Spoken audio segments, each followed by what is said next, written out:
Sarawak negeri, indah permai, gunung menjulang, sungai berliku. Budaya unik tiada ternilai, warisan terjaga, kekal bersatu.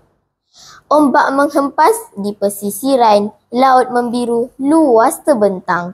Kelapis Sarawak, juadah pilihan, pelbagai corak memikat pandang. Assalamualaikum dan salam sejahtera. Hadirin sekalian, pada kali ini, saya Ahmad Fatih bin Qasim dari Sekolah Kebahasaan Tasik Puteri 2, kod BBA 7242 akan mengupas dan berkongsi dengan anda sebuah buku yang menarik dan penuh dengan informasi berguna. Bertajuk Kek Lapis Sarawak, Langkah Demi Langkah Pengenalan Sarawak. Buku ini merupakan sebuah panduan lengkap bagi sesiapa yang ingin mempelajari seni pembuatan kek lapis yang terkenal dari negeri Sarawak. Ia ditulis oleh Nur Asiah Tajul Urus yang merupakan salah seorang chef tersohor di Malaysia. Beliau mempunyai pengalaman lebih 29 tahun dalam bidang penyediaan makanan.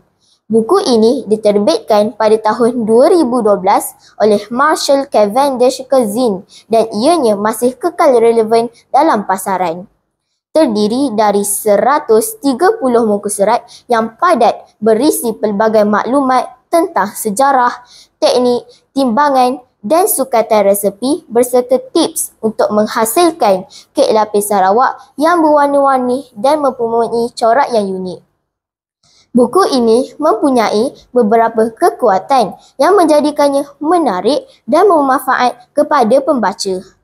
Gaya penulisan yang jelas dan terperinci di mana penulis menggunakan bahasa yang mudah difahami serta memberikan penerangan langkah demi langkah yang sistematik.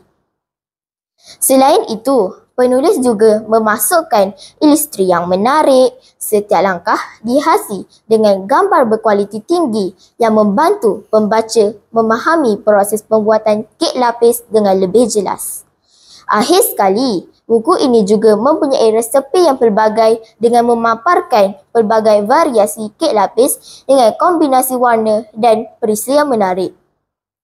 Walau bagaimanapun, buku ini mempunyai sedikit kelemahan. Namun begitu, terdapat beberapa aspek yang boleh diperbaiki dalam buku ini. Antaranya, pertama, kurangnya maklumat tentang alternatif bahan. Buku ini boleh menjadi lebih eksklusif dengan mencadangkan bahan alternatif bagi pembaca yang mempunyai diet khas ataupun alahan. Yang kedua, kurangnya petua penyimpanan. Maklumat mengenai cara penyimpanan kek lapis agar tahan lebih lama boleh tambah lagi manfaat pembaca. Yang ketiga, tiada video panduan. Buku ini boleh diperkaya dengan pautan kod QR yang membawa pembaca ke video demonstrasi penyediaan kek untuk pemahaman yang lebih mendalam.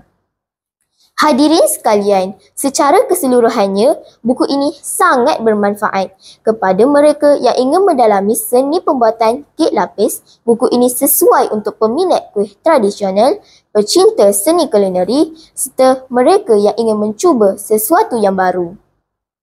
Selain itu, koleksi resepi ini juga amat sesuai untuk mereka yang ingin menyediakan kek yang enak dan menarik untuk keluarga ataupun tetamu. Ia sesuai dijadikan hidangan semasa musim perayaan, majlis pertunangan ataupun perkahwinan. Diharapkan buku ini akan terus diperbaiki dan dikembangkan supaya lebih banyak orang dapat menghargai warisan kek lapis Sarawak. Percaya atau tidak, buku ini juga sesuai dijadikan hadiah hari lahir untuk kakak atau ibu anda dan juga untuk hadiah hari persaraan guru anda. Justru itu, anda boleh dapatkan buku ini di kedai buku-buku yang berhampiran ataupun secara dalam talian. Sama ada di platform Shopee ataupun Lazada dengan harga RM39.90 sahaja.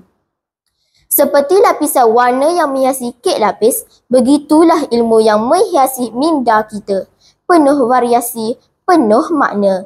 Semoga perkongsian ini menjadi inspirasi dan pemangkin dalam memelihara serta mewarisi seni kulineri yang berharga. Ilmu dikongsi, berkat bersama. Moga bermanfaat. sepanjang masa. Sekian, terima kasih.